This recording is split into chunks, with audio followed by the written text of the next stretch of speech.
ഇന്നലകളിൽ ഭാഗം 48. മാനസി വന്ന ശേഷമാണ് ശ്യാമിന്റെ മുഖത്തൊരു തെളിച്ചം വന്നതെന്ന് ചുറ്റുമുള്ളവർക്കെല്ലാം തോന്നി. എല്ലാ കാര്യങ്ങളും ഓടി നടന്ന് ചെയ്യുന്നുണ്ടെങ്കിൽ പോലും അവന്റെ മുഖത്തൊരു ശൂന്യത നിഴലിച്ചിരുന്നു. അല്ലെങ്കിലും അവളോളമാവാൻ അവളല്ലേ ഉള്ളൂ. അന്നത്തെ ദിവസവും സമയത്തിനൊപ്പം കടന്നുപോയി. ഏടത്തി, എന്റെ കൈയും കാലൊക്കെ വിറയ്ക്കണു, ടെൻഷൻ കൊണ്ട്. എന്താ ചെയ്യാ? റൂമിൽ റെഡിയായി കഴിഞ്ഞ് തെക്ക് വടക്ക് നടന്ന് ശിവ പറഞ്ഞത് കേട്ട് മാനസി അവളെ നോക്കി നെറ്റി ചൊളിച്ചു. ശിവ ദയനീയമായി അവളെ ഒന്ന് നോക്കിയപ്പോൾ മാനസി കണ്ണുരുട്ടി. വേറെ ആരും അല്ലല്ലോ, കിച്ചേട്ടനല്ലേ, നീ സമാധാനിക്ക്. ഏടത്തി, ഒന്നുമില്ലെന്നേ, നീ ഒന്ന് സമാധാനപ്പെട്. ഇപ്പൊ തന്നെ മുഖം വിളറി. സത്യമായിട്ടും എനിക്ക് വല്ലാതെ ടെൻഷൻ ആവാണ്. ടെൻഷനൊക്കെ എല്ലാവർക്കും ഉണ്ട് പെണ്ണേ, അത് കിച്ചേട്ടനെ കാണുമ്പോൾ മാറിക്കോളും. ഇനി നിന്നാൽ നിന്റെ ഏട്ടൻ എന്നെ കൊല്ലും. ഞാനൊന്ന് പോയി റെഡിയാവട്ടെ. അവളുടെ താടിയിൽ കൊഞ്ചിച്ചുകൊണ്ട് മാനസി പറയുമ്പോൾ ശിവ അവളെ നോക്കിയൊന്ന് പുഞ്ചിരിച്ചു. അതാണ്, ചിരിക്കങ്ങനെ, എന്നാലല്ലേ ഭംഗിയുണ്ടാവുള്ളൂ പറഞ്ഞ് അവളുടെ കവിളിലൊന്ന് കുത്തിക്കൊണ്ട് മാനസി മുറിയിലേക്ക് നടന്നു. മാനസി സാരി ഉടുത്തു കഴിഞ്ഞ് മുടി കെട്ടാൻ തുടങ്ങുമ്പോഴാണ് ഡോറിൽ ആരോ മുട്ടും പോലെ തോന്നിയത്. തുറക്കുമ്പോൾ ശ്യാമായിരുന്നു. മുന്നിൽ നിൽക്കുന്ന മാനസി ഒരു നിമിഷം അവൻ നോക്കി നിന്നു. മുടി മുഴുവൻ ഒരു സൈഡിലേക്ക് ഇട്ടിട്ടുണ്ട്. വീതിയുള്ള കസവിന്റെ സെറ്റ് സാരിയും ചുവപ്പ് ബ്ലൗസുമാണ് വേഷം.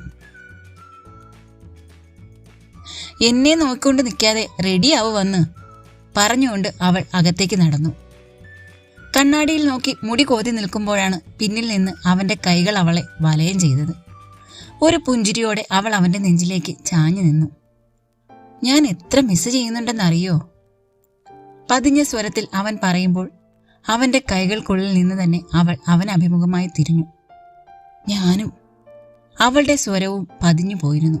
ഒരു നിമിഷം ഉടക്കി നിന്ന മിഴികളെ നോട്ടം പിൻവലിച്ച് അവൾ അവന്റെ നെഞ്ചോട് ചേർന്ന് നിന്നു. അവളെ ചേർത്തണച്ച് അവനും. സ്റ്റേജിൽ നിൽക്കുന്ന ശിവയിലും കിച്ചുവിലുമായിരുന്നു അവിടെയുള്ള സകല ജോഡി കണ്ണുകളും. കാതിൽ സിൽവർ ആൻഡ് റെഡ് ജിമിക്കിയും മുടി വെറുതെ വിടർത്തിയിട്ട് മുല്ലപ്പൂവും ചൂടി റെഡ് ഗൗണിൽ ശിവ തിളങ്ങിയപ്പോൾ ഗോൾഡൻ കളർ കുർത്തയും കസവും മുണ്ടുമെടുത്ത് കിച്ചുവും അവൾക്കൊപ്പം എടുപ്പോടെ നിന്നു. നെറ്റിയിലേക്ക് വീണുകിടക്കുന്ന മുടിയിഴകൾക്കിടയിലെ ചന്ദനക്കുറിയും ഒതുക്കിയ താടിയും അവന് കൂടുതൽ ഭംഗിയേകി. പരസ്പരം പേര് പതിപ്പിച്ച വിവാഹമോതിരം കൈമാറിക്കൊണ്ട് പുതിയൊരു ജീവിതയാത്രയിലേക്കുള്ള നാളുകൾ അവർ എണ്ണിത്തുടങ്ങി. ശിവയുടെ പേര് പതിഞ്ഞ മോതിരം കിച്ചുവിന്റെ അണിവിരലിലേക്കും കിച്ചുവിന്റെ പേര് പതിഞ്ഞ മോതിരം അവളുടെ അണിവിരലിലേക്കും ചേർന്ന് കിടന്നു. അതേ നിമിഷം ചുറ്റും പോപ്പർ പൊട്ടുകയും ഒപ്പം കുറച്ച് കുഞ്ഞുകുട്ടികൾ ഇരുവർക്കും റോസാപ്പൂക്കൾ നൽകി ആശംസിക്കുകയും ചെയ്തു. ഇതെന്താടി ഇത്? ഒരു പൂരത്തിനുള്ള ആളുണ്ടല്ലോ. ചിരിച്ച് ചിരിച്ച് എന്റെ വായൊക്കെ വേദനിക്കും പോലെ തോന്നുന്നു. കിച്ചു ശിവയെ നോക്കി ദയനീയമായി ചോദിച്ചു. ഒരു എക്സ്പീരിയൻസ് ആയിക്കോട്ടെ, ഇതിന്റെ ഇരട്ടി ആള് കാണും കല്യാണത്തിന്. ശിവ ചിരിച്ചുകൊണ്ട് അവനോട് പറയുമ്പോൾ അനുഭവിച്ചല്ലേ പറ്റൂ എന്നൊരു ഭാവമായിരുന്നു അവന്റെ മുഖത്ത്. അവൾ ചിരിയോടെ അവന്റെ കൈകളിൽ വിരൽ കോർത്തു. അവൻ അവളെ നോക്കി പുഞ്ചിരി തൂകി. രാത്രി മുറിയിലേക്ക് വന്ന ശ്യാം കാണുന്നത് കട്ടിലപ്പടിയിൽ ചാരിയിരുന്നുറങ്ങുന്ന മാനസിയെയാണ്. അവനെയും കാത്തിരുന്ന് ഉറങ്ങിപ്പോയതാണെന്ന് അവൻ പെട്ടെന്ന് തന്നെ മനസ്സിലാക്കി. അവൾക്കടുത്തേക്ക് ചെന്ന് അവളെ ചായച്ചു കിടത്താൻ തുനിഞ്ഞതും അവൾ ഉറക്കം വിട്ടുണർന്നു. മുന്നിൽ അവനെ കണ്ട് അവൾ ഒന്ന് പുഞ്ചിരിച്ചു. ഒരുപാട് നേരമായോ വന്നിട്ട്? ഇല്ല പെണ്ണേ, ഞാൻ ദേ വന്നേ ഉള്ളൂ. നിനക്ക് മര്യാദയ്ക്ക് കിടന്നുറങ്ങാൻ പാടില്ലായിരുന്നോ? ഞാൻ ശ്യാമിനെ നോക്കിയിരുന്നതാ, എപ്പോഴാ ഉറങ്ങിപ്പോയെന്ന് അറിഞ്ഞൂടാ, അവൾ പറഞ്ഞു. അവൻ അവളെ നോക്കി ഒന്ന് പുഞ്ചിരിച്ചു. ചെല്ല്, പോയി കുളിച്ചു വാ. അവന് ഡ്രസ്സ് എടുത്തു കൊടുത്തുകൊണ്ട് അവൾ പറഞ്ഞു. കഴിച്ചായിരുന്നോ? ആ, ഞാനും ഉണ്ണിയും മനുവും കൂടെ തട്ടുകടയിൽ കയറിയിരുന്നു. നീ വല്ലതും കഴിച്ചോ? ശ്യാം കഴിച്ചിട്ടേ വരൂ, എന്നോട് വിശന്നിരിക്കേണ്ടെന്ന് അമ്മ പറഞ്ഞു കഴിപ്പിച്ചു. അതേതായാലും നന്നായി. അവൻ ചിരിച്ചുകൊണ്ട് അവളുടെ കവിളിലൊന്ന് തട്ടി കുളിമുറിയിലേക്ക് കയറി. വീണ്ടും കിടക്കാൻ തോന്നാതിരുന്നത് കൊണ്ട് മാനസി നേരെ ബാൽക്കണിയിലേക്ക് നടന്നു. ഡോറ് തുറന്നപ്പോഴേ തണുത്ത കാറ്റ് വീശി തുടങ്ങിയിരുന്നു. കുളിരു കോരും പോലെ തോന്നി അവൾക്ക്. കൈകൾ രണ്ടും കൂട്ടിത്തിരുമ്മി അവിടെയുള്ള സോഫയൊന്നിലേക്കിരുന്ന് കണ്ണടച്ചു. അരികിൽ അവന്റെ സാമീപ്യം അറിഞ്ഞ് കണ്ണ് തുറക്കുമ്പോഴേക്ക് ശ്യാം അവളുടെ മടിയിലേക്ക് തല ചായ്ച്ചിരുന്നു. തല തുടച്ചില്ലേ? നനഞ്ഞ മുടിയിഴകളിൽ വിരൽ കോർത്ത് പിടിച്ചുകൊണ്ട് അവൾ ചോദിച്ചു. വേദനിക്കുന്നു. അവൻ നെറ്റി ചൊളിച്ചു. ഒരു ചിരിയോടെ അവൾ ആ നെറ്റിയിൽ ചുണ്ടുകൾ ചേർത്തു. പിന്നെ പറ, എങ്ങനെയുണ്ടായിരുന്നു പപ്പയുടെയും അമ്മയുടെയും കൂടെയുള്ള ദിവസങ്ങള്? അവൻ എഴുന്നേറ്റ് അവൾക്ക് നേരെ ഇരുന്നു കൊണ്ട് ചോദിച്ചു. അവളുടെ മിഴികൾ വിടർന്നു. ചൊടികളിൽ ഒരു ചിരി ഉതിർന്നു. അവൻ അവളെ നോക്കുകയായിരുന്നു. എത്ര ഹാപ്പിയാണ് അവളെന്ന് ആ കണ്ണിലൂടെ അവൻ അറിയാൻ കഴിയുന്നുണ്ടായിരുന്നു. വാതോരാതെ അവൾ വിശേഷം പറയുന്നത് കേട്ടപ്പോൾ അവനിലൊരു ഹർഷമുണർന്നു. ഈ കഴിഞ്ഞ ദിവസങ്ങളിലൊക്കെ അവൻ ഏറ്റവും അധികം മിസ് ചെയ്തത് അവളുടെ ഈ ചിരിയാണ്, കിലുകിലെ സംസാരങ്ങളാണ്. ശ്യാം, തന്നെ അവൻ ഉറ്റുനോക്കിയിരിക്കുന്നത് കണ്ട് അവൾ അവന്റെ കവിളിൽ തട്ടി. സന്തോഷമായോ? അവളുടെ അരികിലേക്ക് ചേർന്ന് അവൻ അവളുടെ നെറ്റിയിൽ നെറ്റി ചേർത്തു. അവൾ കണ്ണുകൾ അടച്ച് മെല്ലെ മൂളി. ഞാൻ എത്ര ഹാപ്പിയായെന്നറിയോ? ഒരിക്കലും ലഭിക്കില്ലെന്ന് കരുതിയതൊക്കെയാ ദൈവം എനിക്കിപ്പോ നൽകിക്കൊണ്ടിരിക്കുന്നത്. ഹോയ്, എന്താണ് കരയാൻ പോവാ? അവൻ അവളുടെ കണ്ണിന് മുകളിൽ മെല്ലെ ഊതി. കണ്ണു തുറക്കുമ്പോൾ അവളുടെ നിറഞ്ഞ മിഴികൾ കണ്ട് അവൻ പുഞ്ചിരിച്ചു. അതൊരിക്കലും സങ്കടം കൊണ്ടുള്ള കണ്ണീരല്ല എന്നവന് ബോധ്യമുണ്ടായിരുന്നു. ഇപ്പോഴാ മനസ്സ് നിറയെ സന്തോഷമാണ്. സന്തോഷം വരുമ്പോൾ ആളുകൾ ചിരിക്കുകയല്ലേ ചെയ്യുക, എന്നിട്ട് കരയുവാണോ? അവൻ അവളുടെ കണ്ണ് തുടച്ചു കൊടുത്തു. അവൾ ആ കൈ പൊതിഞ്ഞു പിടിച്ച് തന്റെ കവിളോട് ചേർത്ത് വെച്ചു. ഇരുമിഴികൾ ചേർന്ന് സല്ലാപങ്ങൾ ഉയർന്നു. നിശ്വാസങ്ങൾ നേർത്തു. മൗനം വാചാലമായി. തന്റെ കൈകൾ അവന്റെ കവിളോരം ചേർത്ത് വെച്ചു. അവന്റെ മുഖം മെല്ലെ തനിക്കരികിലേക്ക് കുനിച്ച് ആ നെറ്റിയിൽ ആർദ്രമായി ചുണ്ടു ചേർത്തു. അവളുടെ മിഴികൾ അടഞ്ഞിരുന്നു. അവന്റെയും അധരങ്ങൾ അടർത്തി മാറ്റി അവൾ അവന്റെ നെറ്റിയിൽ നെറ്റി ചേർത്തു. മിഴികളിലൊരു മോഹത്തിരയുതിർന്നു. കൈവിരലുകൾ അതിൽ ഇണയെ തേടി പരതി നടന്നു. ആ പ്രണയമുഹൂർത്തങ്ങൾക്ക് സാക്ഷ്യം വഹിക്കാൻ നിലാവും നക്ഷത്രങ്ങളും വാനിൽ നിരന്നു. വിണ്ണിലെ താരകങ്ങളും മണ്ണിലെ മണൽത്തരികളും സാക്ഷി. പ്രണയമേ, നീ ഹൃദയങ്ങളുടെ കാവൽക്കാരനാകുന്നു. ദിനങ്ങൾ ശരവേഗത്തിൽ മിന്നിമാഞ്ഞുകൊണ്ടിരുന്നു. 2 ആഴ്ചയ്ക്കപ്പുറം ശിവയുടെയും കിച്ചുവിന്റെയും വിവാഹമാണ്. ഇതിനിടയിൽ ചാരുവിനും ഉണ്ണിക്കും ഒരു ഉണ്ണിക്കണ്ണൻ പിറന്നു. ഉണ്ണിയെ വരച്ചു വെച്ചൊരു ഉണ്ണിക്കണ്ണൻ. കിച്ചുവേട്ടാ, ഇത് വേണ്ടാട്ടോ, എനിക്കിഷ്ടപ്പെട്ടില്ല. താലിമാല തപ്പുന്ന കിച്ചുവിനെ നോക്കി ശിവ പറഞ്ഞു. എനിക്കേ കയറുപിരി മാല മതി, നല്ല ഭംഗിയല്ലേ അത് കാണാൻ. ശിവ അവന്റെ ഷർട്ടിൻ തുമ്പിൽ വിരലിട്ട് ചുറ്റി. നീ ഒന്ന് അടങ്ങി നിക്കടി, നിന്റെ ഇഷ്ടം നോക്കിയേ മേടിക്കൂ. സഹി കെട്ട് കിച്ചു അവളെ ഒന്ന് കൂർപ്പിച്ചു നോക്കി. അവൾ അവനെ നോക്കി ഇളിച്ചു കാണിച്ചു. ഇത് മതിയല്ലേ, എന്നൊന്ന് നോക്കിയേ. കിച്ചുവിന്റെ ഫോണിൽ തോണ്ടിക്കൊണ്ടിരുന്ന ശിവ അവന്റെ ചോദ്യം കേട്ട് മുഖമുയർത്തി നോക്കി. അവന്റെ കയ്യിൽ നിവർത്തി പിടിച്ചിരിക്കുന്ന 8 പിരി കയറുമാല കണ്ട് അവളുടെ കണ്ണ് തിളങ്ങി. അവനെ നോക്കി മതിയെന്ന് തലയാട്ടി. അവനൊരു ചിരിയോടെ താലി തിരഞ്ഞു തുടങ്ങി. ജ്വല്ലറിയിലെ ചെയിനിന്റെ സെക്ഷനിൽ കണ്ണോടിച്ചു നിൽക്കുകയായിരുന്നു ശ്യാം. അവന്റെ നോട്ടം ഇന്നെങ്ങും തീരില്ലെന്ന് കണ്ട് മടുപ്പോടെ ഒന്നിലും ശ്രദ്ധ ചെലുത്താതെ അവിടെ ഇട്ടിരിക്കുന്ന സോഫയിലേക്ക് ചാഞ്ഞു കിടന്ന് മാനസിയും. ഇവിടെ കിടന്ന് ഉറങ്ങാനാ നീ വന്നത്?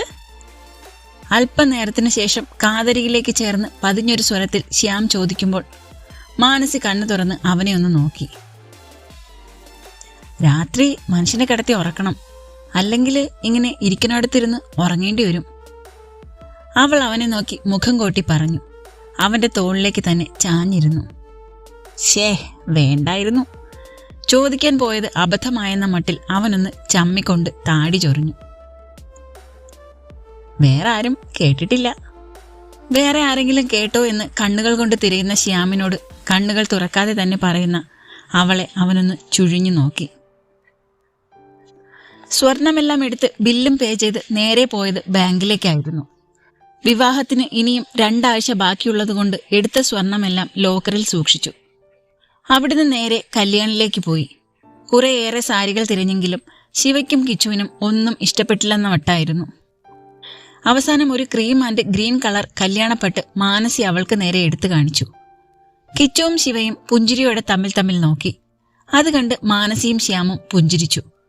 കിച്ചുവിനും ശിവയ്ക്കും എടുത്തു കഴിഞ്ഞ് ബാക്കിയുള്ളവർക്ക് കൂടി മാനസിയും ശ്യാമും ചേർന്നെടുത്തു. അതിനൊപ്പം ഉണ്ണിക്കും മനുവിനും ചാരുവിനും ചിന്മയയ്ക്കും കൂടെ ഉണ്ണിയുടെ ഉണ്ണിക്കണ്ണന് വേണ്ടിയും ഉടുപ്പെടുത്തു. വീണ്ടും അത് വേണം ഇത് വേണമെന്ന് പറഞ്ഞ് കടയിലേക്ക് ഓടാൻ നിൽക്കരുത്.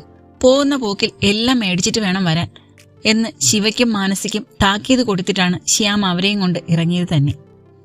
അതുകൊണ്ട് സന്ധ്യയായിരുന്നു തിരിച്ച് വീട്ടിലെത്തിയപ്പോൾ. വെയിലും അലച്ചിലും എല്ലാം കൊണ്ടും ചെന്ന വഴിയെ ശിവയും മാനസിയും ഒരിടത്ത് ചുരുണ്ടുകൂടി. മാനസി, എഴുന്നേക്കുന്നില്ലേ? നേരെ എത്രയായി? നീ ഒന്നും കഴിക്കുന്നില്ലേ? ശ്യാം വിളിക്കുന്നത് കേട്ട് ഉറക്കത്തിന് ഒരു അലവസരം വന്ന പോലെ മാനസി ഒന്ന് ചിണുങ്ങിക്കൊണ്ട് തലവഴി പുതപ്പ് മൂടി. ഉറക്കം അത്രയും ഗാഠമായതാണെന്ന് തോന്നിയതുകൊണ്ട് പിന്നീട് അവൻ വിളിക്കാനും നിന്നില്ല. ആഹാരം കഴിച്ച് തിരിച്ചു വരുമ്പോഴും പോയപ്പോൾ എങ്ങനെയാണോ അതുപോലെ തന്നെ കിടപ്പായിരുന്നു അവൾ. പുതപ്പ് ശരിക്ക് വലിച്ചിട്ട് ലൈറ്റ് ഓഫ് ചെയ്ത് അവനും വന്ന് കിടന്നു. അവൻ കിടന്നതും കറങ്ങിത്തിരിഞ്ഞ് അവൾ അവന്റെ നെഞ്ചിൽ തന്നെ വന്നണഞ്ഞു. കല്യാണ ദിവസം അടുക്കുംതോറും പെട്ടത് മാനസിയായിരുന്നു. കിച്ചുവിന്റെ പെങ്ങളുടെ സ്ഥാനത്ത് അവളായതുകൊണ്ട് തന്നെ മിക്ക ദിവസവും അവിടേക്ക് ഓടണം. എന്നാൽ ശിവയുടെ കൂടെ നിൽക്കാതിരിക്കാനും പറ്റില്ല.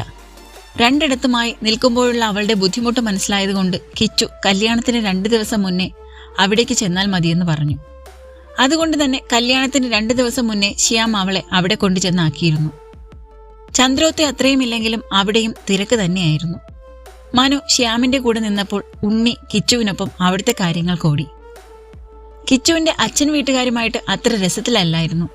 അതുകൊണ്ട് തന്നെ കിച്ചുവിന്റെ പെങ്ങളുടെ സ്ഥാനം നിർവഹിച്ചത് മാനസിയായിരുന്നു.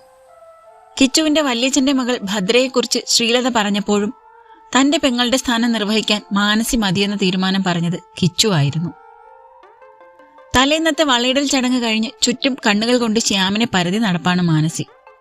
2 ദിവസമായി ഒന്ന് കണ്ടിട്ട്. വിളിച്ചാലൊന്ന് സംസാരിക്കാൻ കഴിയാത്തത്ര തിരക്കായിരുന്നു അവന്. അതുകൊണ്ട് തന്നെ കാര്യങ്ങൾ അന്വേഷിച്ചുകൊണ്ട് ഒരു മെസ്സേജ്, അതായിരുന്നു തമ്മിലുള്ള ഏക സംസാരം. അവനെയും തേടി നടന്നപ്പോഴാണ് മാനസിയോട് മുത്തശ്ശി അല്പം വെള്ളം ചോദിച്ചത്. അതെടുത്തപ്പോൾ സരസ്വതി വന്നു കൊടുത്തോളാം എന്ന് പറഞ്ഞ് അവളുടെ കയ്യിൽ നിന്ന് മേടിച്ചിട്ട് പോയി. മാനസി പുറത്തേക്ക് പോകാൻ തുടങ്ങിയപ്പോഴാണ് പെട്ടെന്ന് കയ്യിലൊരു പിടി വീണത്. ആളെ മനസ്സിലായതുകൊണ്ട് തന്നെ ബഹളം വെക്കാനൊന്നും അവൾ മുതിർന്നില്ല. ചായ്പിന്റെ ഒതുക്കിലേക്ക് ചേർത്ത് നിർത്തുമ്പോൾ അവളുടെ കണ്ണുകൾ ചുറ്റുപാടും വ്യഗ്രതയോടെ പായുന്നുണ്ടായിരുന്നു.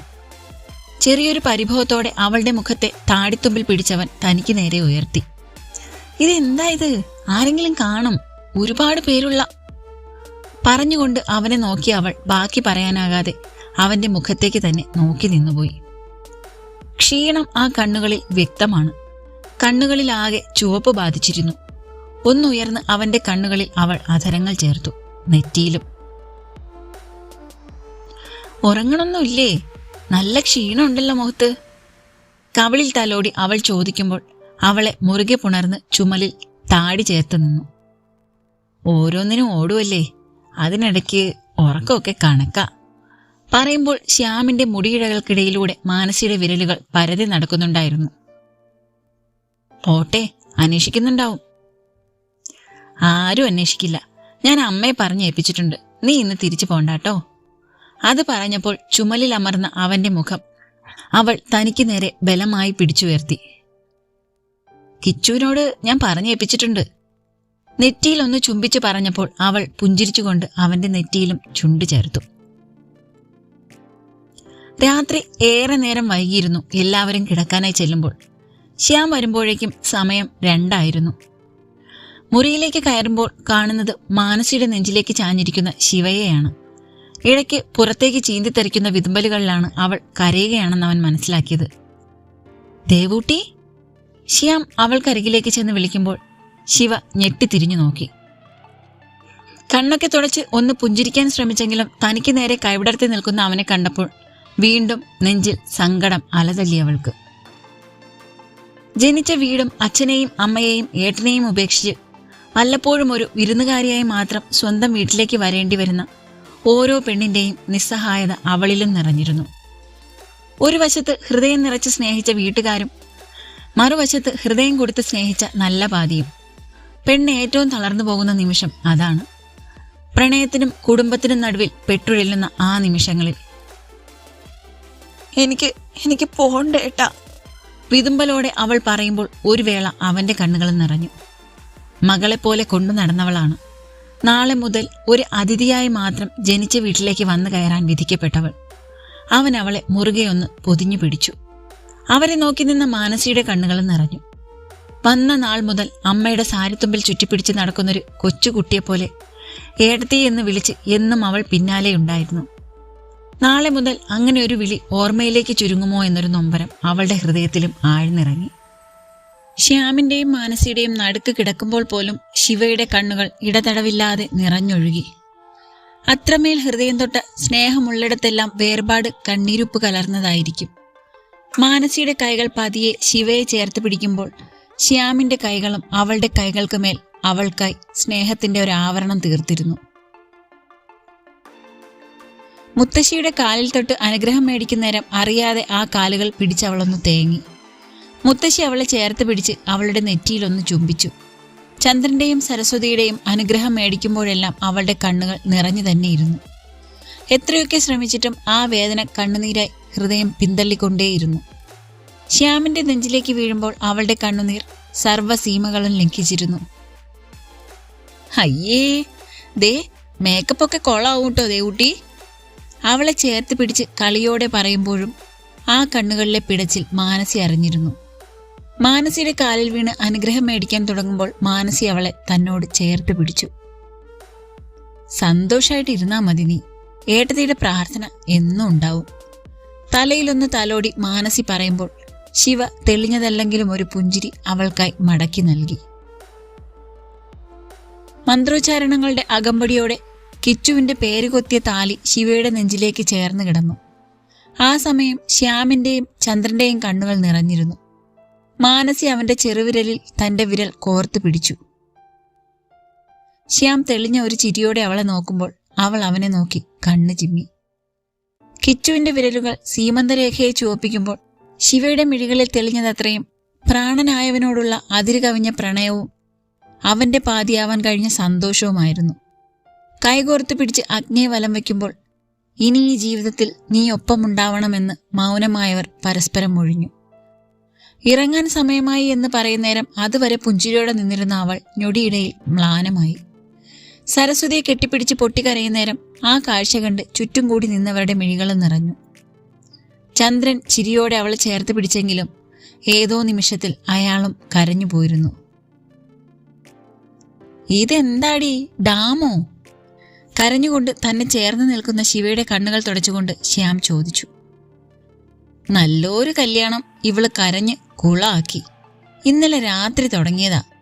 ശ്യാം അവളെ ചേർത്ത് പിടിച്ച് കിച്ചുവിനോട് ചിരിച്ചുകൊണ്ട് പറയുമ്പോൾ കിച്ചുവും അവനെ നോക്കിയൊന്ന് ചിരിച്ചു. മാനസി ശ്യാമിനെ ഒന്ന് നോക്കി. നിറയുന്ന കണ്ണുകളെ ശാസനയോടെ പിടിച്ചു നിർത്തിയിരിക്കുകയാണ്. ശ്യാമിനെ കെട്ടിപ്പിടിച്ച് പൊട്ടിക്കരഞ്ഞ് അവനെ ഇറുകെ പിടിച്ചു നിൽക്കുന്ന ശിവയെ ഒരു വിധത്തിലാണ് ശ്യാം കിച്ചുവിനൊപ്പം വണ്ടിയിലേക്ക് കയറ്റിയിരുത്തിയത്. വണ്ടി മുന്നോട്ട് പോകുന്തോറും ശിവയുടെ കരച്ചിൽ കൂടിക്കൂടി വന്നു.